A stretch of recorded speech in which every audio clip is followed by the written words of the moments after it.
wabarakatuh. Waalaikumsalam warahmatullahi wabarakatuh.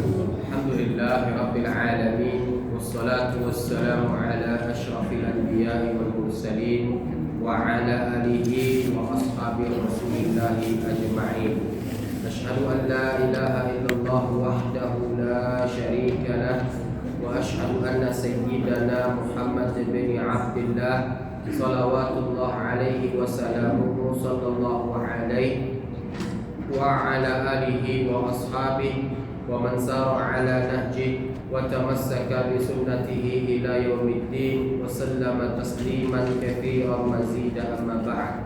Alhamdulillah, pada malam hari ini kembali kita bersyukur kepada Allah Rabbul Alamin atas segala limpahan nikmat dan karunia yang telah Allah Subhanahu wa taala berikan kepada kita semua. Berselawat kita kepada Rasulullah Muhammad sallallahu alaihi wa alihi wasallam dengan lafaz Allahumma shalli ala sayyidina Muhammad wa ala ali sayyidina Muhammad. Semoga selawat yang kita bacakan menjadi pertanda bukti cinta kita kepada Rasulullah Muhammad sallallahu alaihi wasallam, dan semoga kita semua mendapatkan syafaat Nabi pada hari kiamat kelak. Amin ya rabbal alamin. Bapak Ibu yang berbahagia, terdapat dalam sebuah hadis yang sahih yang dibawakan oleh Imam Muslim dalam sahihnya dari sahabat Abu Hurairah, semoga Allah tabaraka wa taala meridhoinya. Bapak Ibu, ada 3 kelompok orang yang doanya tidak akan pernah Allah tolak untuk selama-lamanya. Ada 3 kelompok manusia yang ketika mereka ini berdoa kepada Allah, doanya mustahil ditolak oleh Allah. Nah Bapak Ibu, kalau saya menggunakan bahasa definisi bahasa mustahil, artinya keakuratannya itu 100%. Jadi 3 kelompok orang ini Bapak Ibu, ittafaqal ulama, sepakat para ulama hadis, kalau mereka berdoa insya Allah dikabulkan oleh Allah Subhanahu wa ta'ala. Nah siapakah 3 kelompok orang ini Bapak Ibu? Pertama, orang-orang yang berbuka puasa ketika dia berpuasa. Nah ini Bapak Ibu, orang-orang yang berbuka puasa ketika dia berpuasa. Nah waktu berbuka itu Pak, ketika dia berdoa kepada Allah, maka pada saat itu Allah buka gerbang langit selebar-lebarnya Bapak Ibu yang dimuliakan oleh Allah. Jadi oleh karenanya Pak, menyegerakan berbuka, mengakhirkan sahur itu merupakan sunnah Nabi yang terlupakan. Ditambah lagi Bapak Ibu, di samping kita berbuka puasa, perbanyak untuk apa? Perbanyak untuk kita perbanyak doa, memanjatkan doa. Apa yang harus kita lakukan Bapak Ibu? Perbanyak doa. Setelah kita membaca dhahabal ghamam wa batannatil huruq wa thabatal ajru insyaallah. Nah setelah itu Bapak Ibu adalah berdoa, mintalah kepada Allah sebanyak-banyaknya. Bila perlu Pak, merengek kepada Allah seperti anak kecil yang merengek kepada ibunya untuk diberikan mainan. Minta kepada Allah Pak, bila perlu merengek kita kepada Allah. Apa yang sekiranya Bapak Ibu butuhkan, walaupun sepele Bapak Ibu minta sama Allah.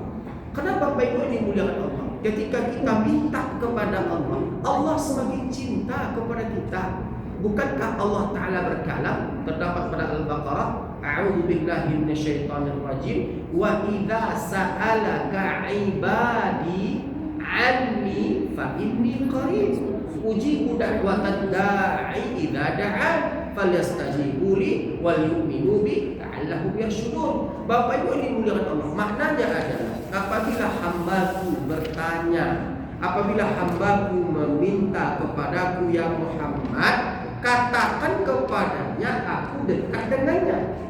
Pak, Al-Imam Ibnu Katsir mengatakan, apa susahnya bagi Allah untuk langsung to the point Pak, mengatakan yang sebenarnya. Artinya Bapak begini, apa susahnya bagi Allah untuk langsung berterus terang pada narasi apabila hambaku meminta kepadaku ya Muhammad. Apa susahnya bagi Allah untuk langsung mengatakan aku kabulkan doa dan permintaannya? Kan begitu kan Pak?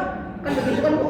Enggak susah bagi Allah Bapak Ibu untuk mengatakan apabila hambaku meminta kepadaku ya Muhammad, aku kabulkan semua permintaannya. Enggak susah bagi Allah untuk mengatakan seperti itu Bapak Ibu. Tapi apa? Sebelum Allah mengatakan mengabulkan, Allah utus mahabbah kalimat cinta yang berlaku untuk makhluknya dengan apa Bapak Ibu? Katakan kepadanya, aku dekat dengannya.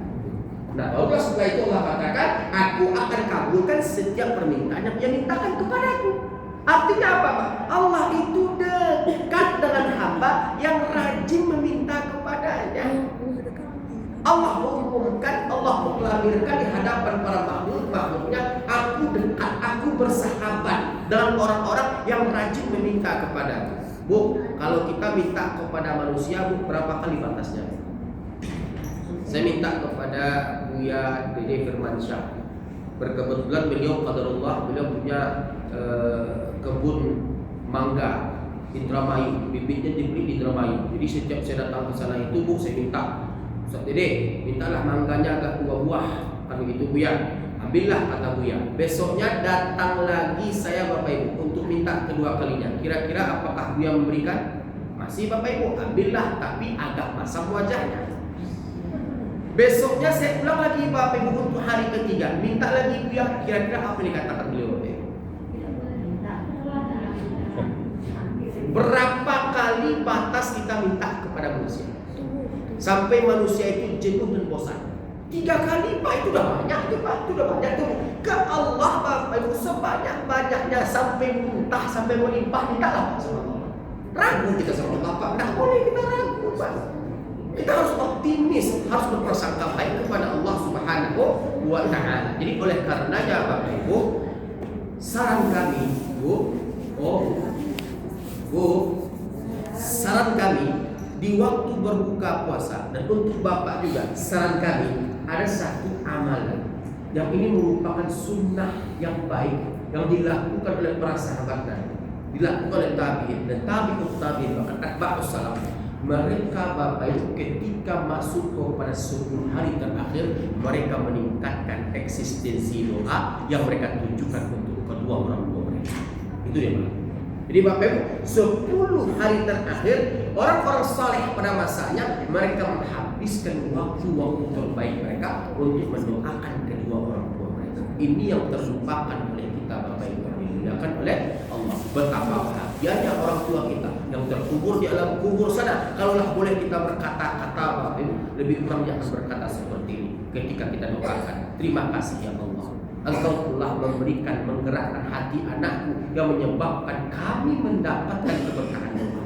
Kami mendapatkan ampunan dari doa yang dipanjatkan oleh anak kami. Terima kasih ya Allah, Engkau telah memberikan kesolehan kepadanya, Engkau telah memberikan kepadanya keimanan ataupun ketakwaan yang menyebabkan mereka tak henti-hentinya mendoakan kami, yang menjadikan kuburan kami berubah menjadi taman di antara taman-taman surga. Begitu pula sebaliknya Pak, anak yang jarang mendoakan orang tuanya Bapak Ibu yang dimuliakan Allah, seakan-akan orang tua itu Pak, kalau boleh kita istilahkan Bapak Ibu, mereka akan berkata, kemana anakku ya Allah?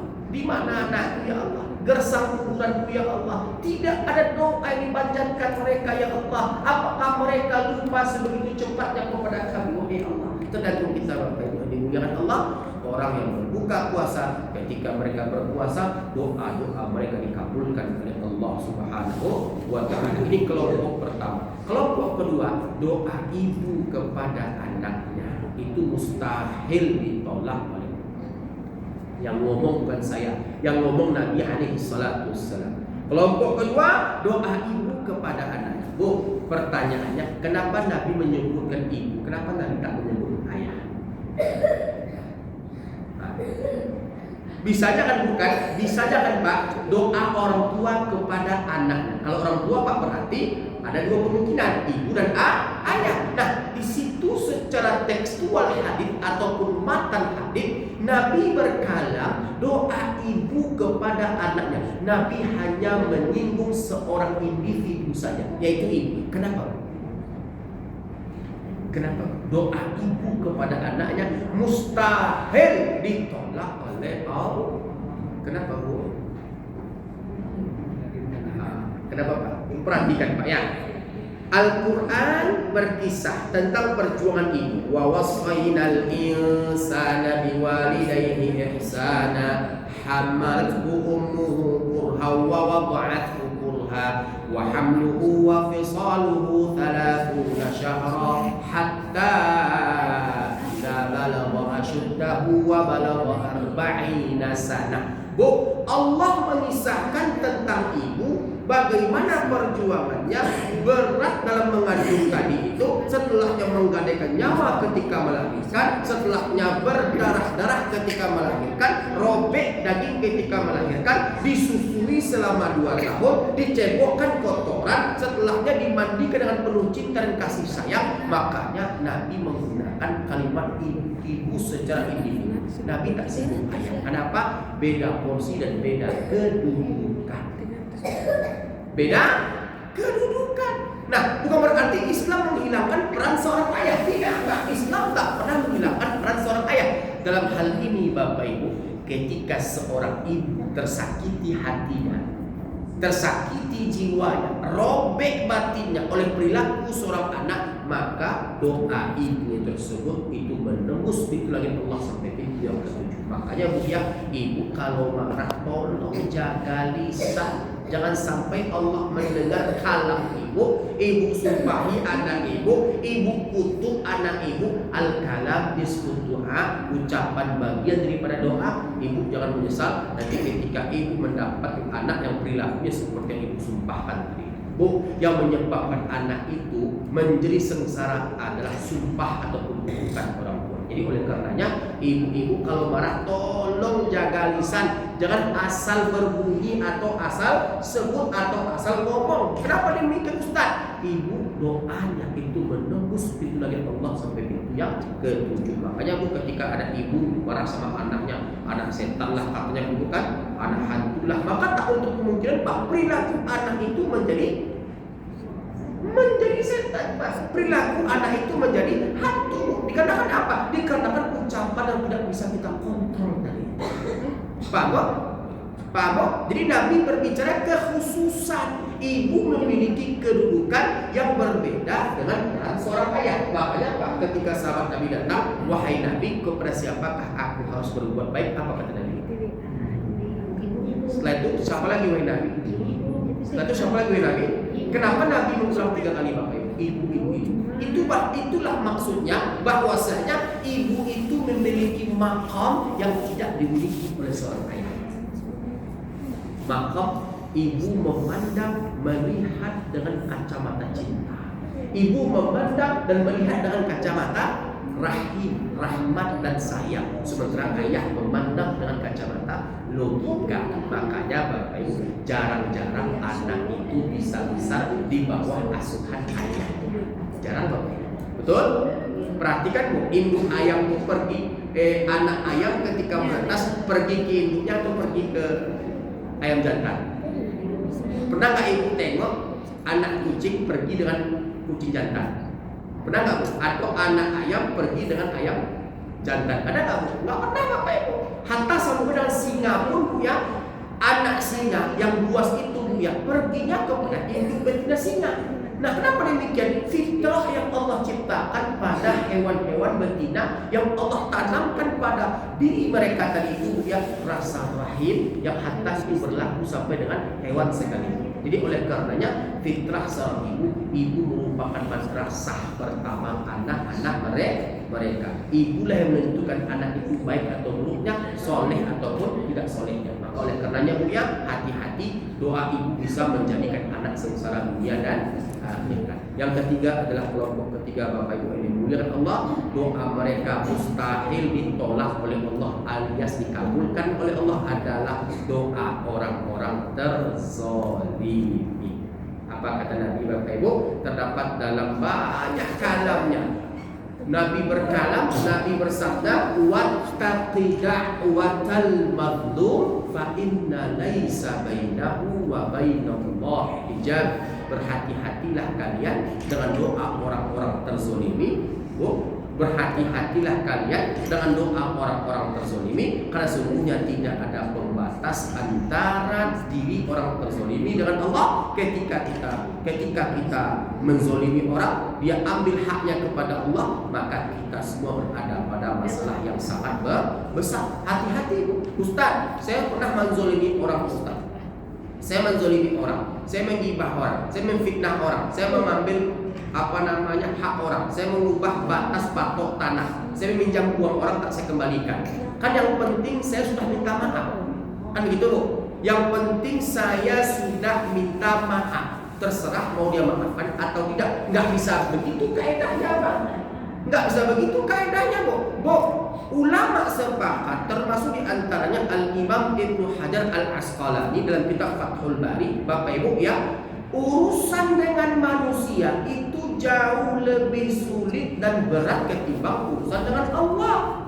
Ibu melakukan dosa, maksiat, meninggalkan sholat, bapak juga demikian. Dengan astagfirullahaladzim, bertaubat dan menyesali perbuatan tersebut, maka Allah hapuskan walau sebanyak bumi yang ada di atas lautan. Tapi ketika kita menzolimi manusia, ketika kita menzolimi manusia, manusia itu punya hak.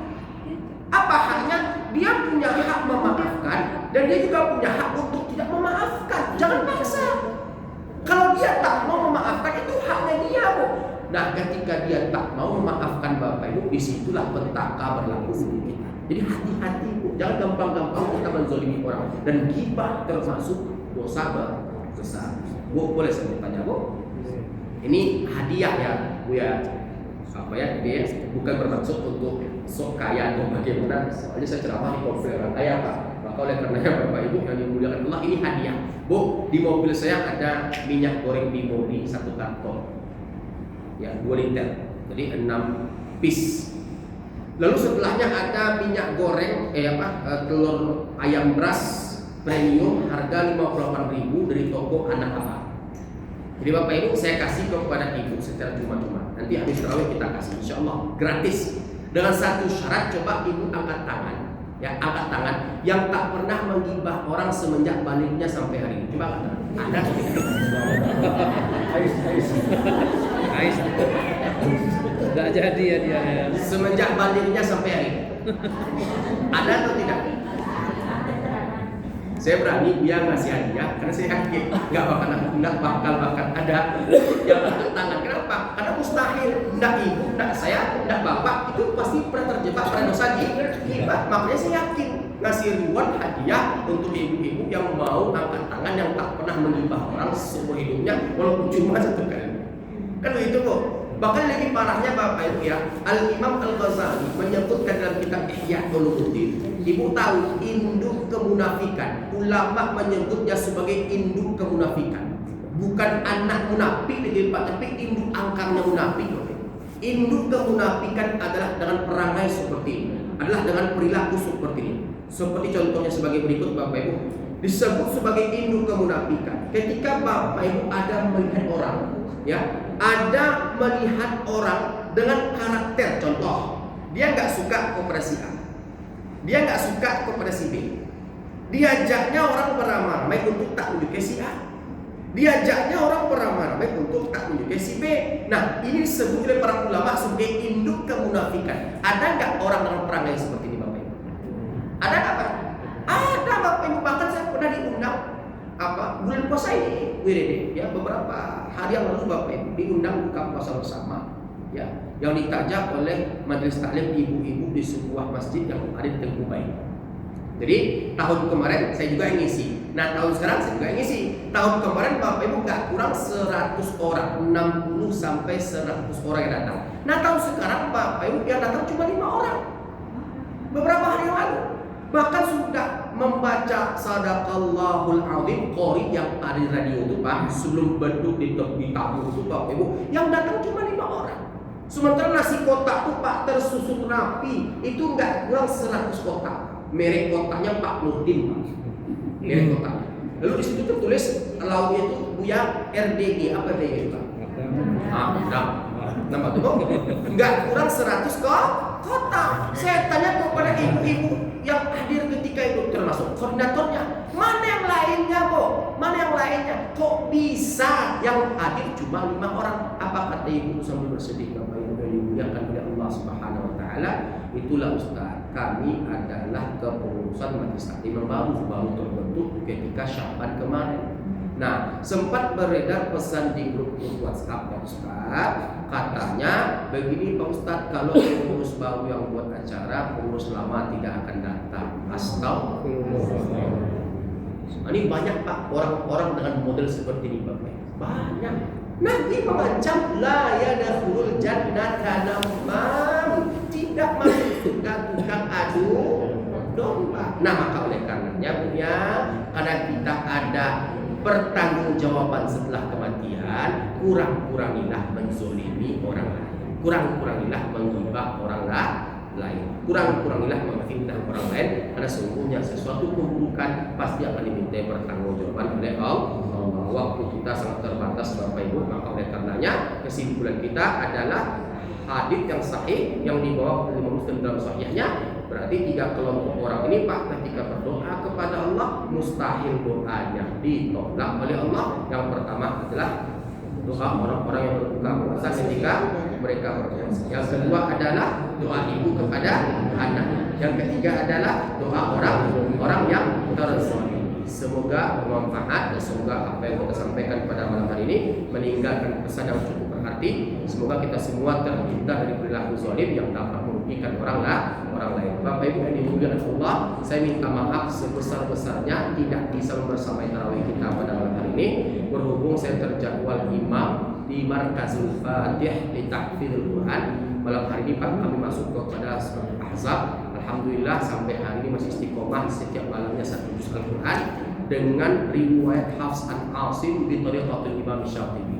Mudah-mudahan Bapak Ibu kita bertemu pada kesempatan yang lain dalam keadaan sehat walafiat, diberikan penjagaan oleh Allah dimanapun kita berada. Hada wa sallallahu ala nabiyina Muhammad wa ala alihi wa sahbihi ajma'in. Subhanakallahumma bihamdihi, subhanakallahumma bihamdika, asyhadu an la ilaha illa anta, astaghfiruka wa atubu ilaik. Assalamu alaikum warahmatullahi taala wabarakatuh.